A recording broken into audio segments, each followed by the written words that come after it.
But let's talk about exam. Hi guys, welcome back to our channel. In our previous video I spoke about why I took step 2 CK before step 1. So today I'm going to tell you how I prepared for step 2 CK, the resources I used, my timelines, and what I would do different if I were to take it again. Well, because I was going to take step 2 CK, or step 2 CK was going to be my first of the USMLE exams, I decided to get a book or a resource that could give me a general idea or overview of what the exam was about. So I used Master the Boards, which is a step 2 CK resource. They also have the step 1, so I took the Master the Boards step 2 CK as my main resource. So what I did was I went through it system wide. So I did that, and then it took me about a month to complete all the topics in the book. So when I got a general overview of that, I immediately got my step 2 UWorld. I subscribed to the question banks, and then as at that time I had about 3,000 questions, which was a lot. I think it was a little bit above that. So the earlier you start, the better. So I decided to use that resource as soon as possible. So I did the first round of the UWorld. I made handwritten notes. Aside making flashcard in the UWorld question bank itself, you can also make your own notes if you wish. But I felt that writing notes was much easier for me to remember and everything, because at least it was in my handwriting, and then I wouldn't feel lazy if I'm even tired, because I mean writing is a lot of work. So I felt that I could concentrate more when I make my own notes as well. So I was doing flashcards, especially with the UWorld tables. So usually you have tables that have important things or higher topics that you have to know for each disease or whatever topic you are studying. So you can make them into flashcards. So I made them, and also I did the handwritten notes. So during the preparation, I realized that as you move forward, you start forgetting certain concepts that you've learned previously as well, because the questions are a lot. You have over 3,000 questions, and then you have to know each concept and everything. So it's going to be hard to keep track and remember everything that you've studied as you move forward. So what I did was that, okay, I was just going to go through, make my notes, make my flashcards for the first round, and then do proper review when I do my second round. When I was done with the first round, I think it took me about 2 months. Yeah, it took me about 2 months to finish that first round. So after the first round, I decided to focus on the wrongs and the marked ones. Having any mistakes or whatever incorrects that I had, or whichever ones that I flagged, meant that I wasn't good in that topic. So I had to find a way to understand those topics well. And some of those questions included step 1 topics, which I hadn't done yet. So what I had to do was to get the step 1 first aid, and whatever question that I had wrong under step 1, I would try to compare it to the first aid, and then study it as it should till I get that question understood. Yeah, so basically that is what I did. And then most importantly, I had to watch videos. So I remember that I used Conrad Fisher. He had a lot of step 2 videos that I used to watch. I also, there's this guy on YouTube, Paul Ballin. He has a lot of step 2 CK resources, so I used to watch YouTube videos of that as well. And then, yeah, aside the first aid step 1, to grasp concepts of step 1 as I went through my wrongs and my marked. Yeah, so I did that, and that took me extra 2 months as well.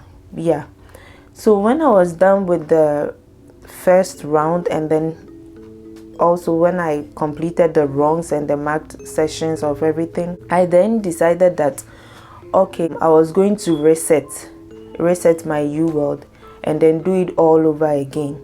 And it was during that period too that I came around a resource called Anki Flashcards. I hadn't heard of it until I had done my own flashcards and everything, and then I realized that those flashcards were made by people who had already gone through the UWorld and everything. So everything there was complimentary, or everything there was in line with whatever step 2 U World question banks already had. So I decided to use that as quick review because it had the question and then you had to flip over and then you find the answer, and that was really helpful because that wasn't how I made my flashcards before in the U World question bank. So I really wish I had that earlier, but it came in handy. Thankfully I found it later, even before my exam. So I did that. I reset my U World and then I did it all over again. So when I reset my U World and started doing it the second round, whatever questions I had wrong or had to flag again meant that I still had to do something about it, because you can't get those questions wrong or flag them a second time. That means that you've not grasped the concepts enough. I had to find out a way to make sure that whatever best or whatever possible means I can use to understand or grasp those concepts, I had to. So aside handwriting my notes, I decided that each and every day I'm going to go through all my flashcards or a set of flashcards. Especially for the Anki, they can give you a target like, oh, every day I'm going to do 100 flashcards, or every day, and it will send you a reminder. So no matter what, you have to do it before the day ends, which really helped because it helps you set a target for yourself. So those questions that I usually had wrong, or those questions that I usually had to flag, I also made my own flashcards inside the Anki app so that I could see them or solve them every day as I wanted. Yeah, so that's what really helped me a lot. So after I did all that, I decided that okay, it was time for me to take the self-assessment. So I decided to do the UL self-assessment 1 first, because I wanted to know what range or what my score could be if I should take the exam at that particular moment. So I did my UL self-assessment 1. Then I decided that in between UL self-assessment 1 and 2, I was going to take my NBMEs.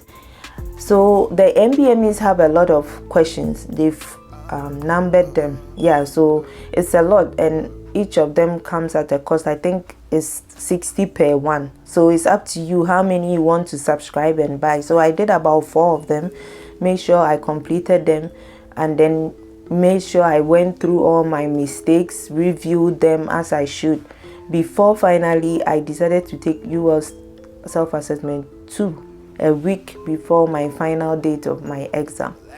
Yeah, so when I felt more confident that I could write this exam after the UL self-assessment 2, I went in and then I took my exam and then I passed, thankfully. So on the test day when I went in, I realized that the questions were similar to UWorld and NBMEs. I wouldn't say it was all similar to UWorld style questions or NBMEs, because NBMEs are usually short 3-line questions and all that. You have to think hard. UWorld is usually, they have long stem questions, but for my exam it was a mixture. And then also I realized that in the exams, because you want to be really sure of your answers, sometimes you have to be careful because the time might elude you and then you might run behind time. But thankfully I didn't run behind time, but then the amount of time that I would have usually been left behind if I had done it at home wasn't same as the exams, because I mean, exam, first of all, you have the anxiety and everything. Yeah, so I would advise that you really work on your timing, yeah, for the exam. So coming back to what I would do different if I should take this exam again, first of all, I wouldn't do the master the boards and then have to go through everything, because one important thing is that UWorld always updates or changes some questions. They might delete some of the questions. They might an answer that might be correct today might be wrong tomorrow, so you never know.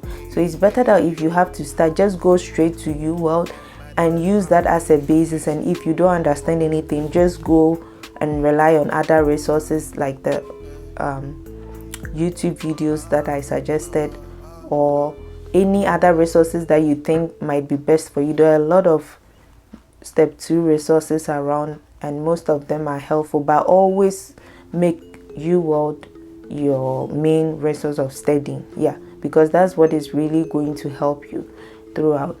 Yeah, and also if I had known that there was Anki flashcards, I would have started using them early enough, because most of the flashcards I did also I typed, and that took a lot of time. Aside handwritten notes, I typed some of them, but then Anki had all of them already typed, which saved me a lot of time.